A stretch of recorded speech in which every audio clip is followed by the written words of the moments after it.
This is the heart of the Middle East. This isn't just any place. This is Jordan, an extraordinary tapestry woven with a history that spans epochs, a culture rich as the desert sands, and a warmth of hospitality that's as welcoming as the morning sun. Stay with us as we journey through time, from the enchanting ruins of Petra, the stone city that remains one of humankind's most stunning achievements, to the pulsating, cosmopolitan vibes of Amman. Immerse in the age-old Bedouin traditions in the majestic expanse of Wadi Rum, float in the magical, mineral-rich waters of the Dead Sea, and dive into the colorful underwater world of the Red Sea. This is Jordan, a wonder of the world you've never seen quite like this before. Most beautiful places. Petra. Local Bedouins have always known about this site, but it wasn't until the 1800s that a Westerner wrote about it. The site's elaborate rock-cut architecture has made it a national symbol of the country and a clear candidate for Wonders of the World lists. The city, which is now the most popular tourist destination in Jordan, used to be the capital of the ancient Nabateans.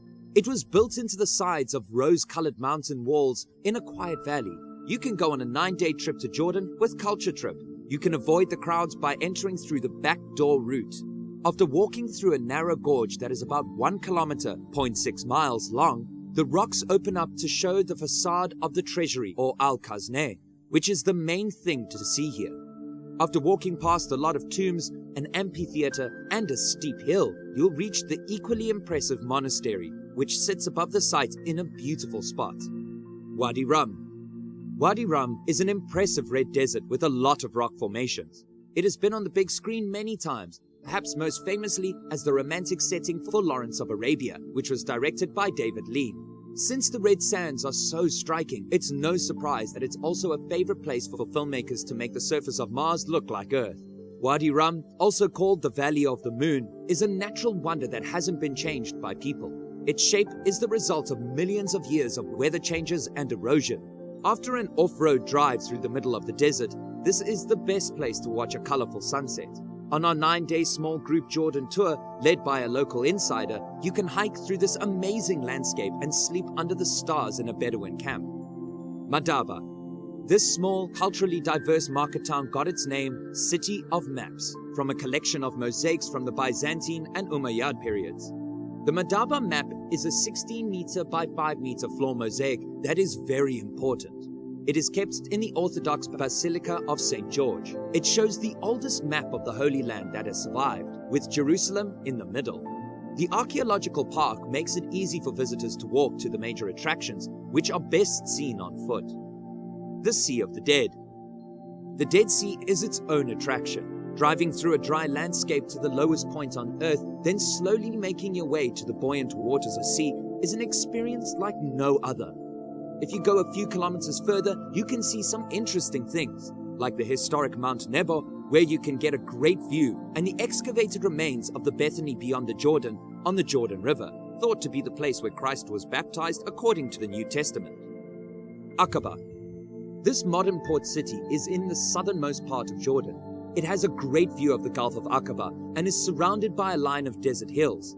Even though it has a long history and the remains of what may be the world's oldest church, the archaeological ruins here are not as interesting as those in other parts of Jordan. The best things about Aqaba are the warm waters of the Red Sea, the sandy beaches, the rich marine life, and the colorful reefs.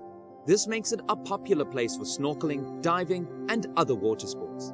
Now let's understand the culture and rituals. The dress code. Jordanian culture is a synthesis of the ancient, modern, religious, and secular. Jordanians, as a predominantly Muslim country, practice their religion as a personal spiritual journey and are used to welcoming visitors from other countries whose practices differ from their own. Having said that, while many tourists explore the country in shorts and tank tops without incident, wearing loose-fitting clothing and minimizing skin exposure will be met with appreciation and respect. Don't forget to bring a scarf to cover your head as you enter religious sites, and to protect you from the harsh Jordanian sun. Jordanian customs, greeting. In Jordan, men and women shake hands or kiss the cheeks of their own gender when greeting each other, but members of the opposite gender generally avoid contact. When in doubt, simply place your hand over your heart.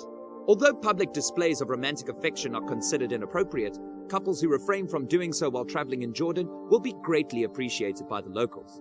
Jordanian courtesy. Cordiality is a fine art in Jordanian culture, so whether you're visiting a vacation spot or being invited into a family's house, you're ensured a warm, gladly received. You will be bombarded with invitations to shops and restaurants, which you can politely decline by placing your hand over your heart and murmuring La Shukran, which translates to no thank you in Arabic. When you accept an invitation, you will be greeted with hot coffee, tea, sweets, and if you're lucky, a traditional feast. Make sure to express your gratitude by complimenting your host's home, shop, and most importantly, food. Just be careful, because Jordanian culture dictates that if a guest expresses an interest in an item in one's home, it should be given as a gift. Shoes are considered unclean, so remove them before entering a house or mosque. Privacy. Jordan is a photographer's dream with its rosy-hued landscapes and world-renowned historical sites. With little effort and no filters required, a single click of a camera produces breathtaking results. With so much beauty to photograph, it's only natural to want to include the locals in the frame.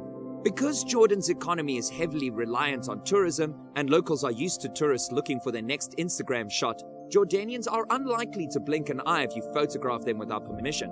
However, it is highly recommended that you do so out of courtesy. Religious rituals.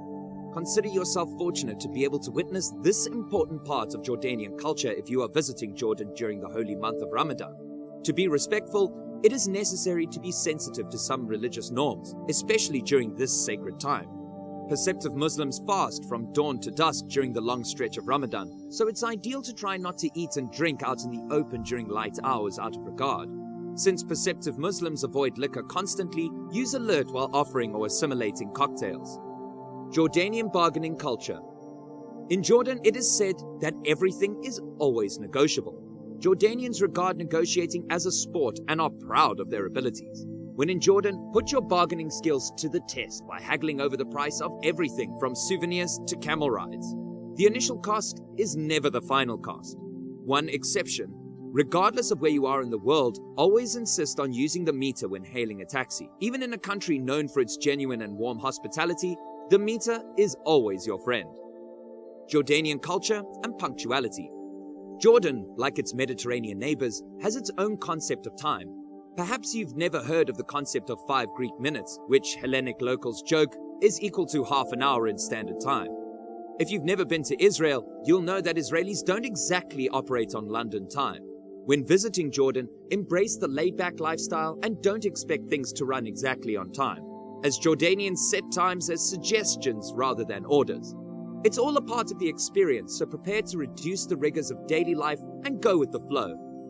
Economy and food. An ancient legend tells of an Arabian shepherd who, 6,000 years ago, packed his milk in a pouch made from sheep's stomach before crossing the desert. The rennet in the pouch's lining, combined with the heat of the sun, caused the milk to curdle and cheese was invented. Bedouin farmers raise goats and sheep for their milk, which is used to make cheese and yogurt. Halloumi, similar to feta, is a popular cheese that is made from goat or sheep milk that is often served in pita-style bread sandwiches or cubed in salads.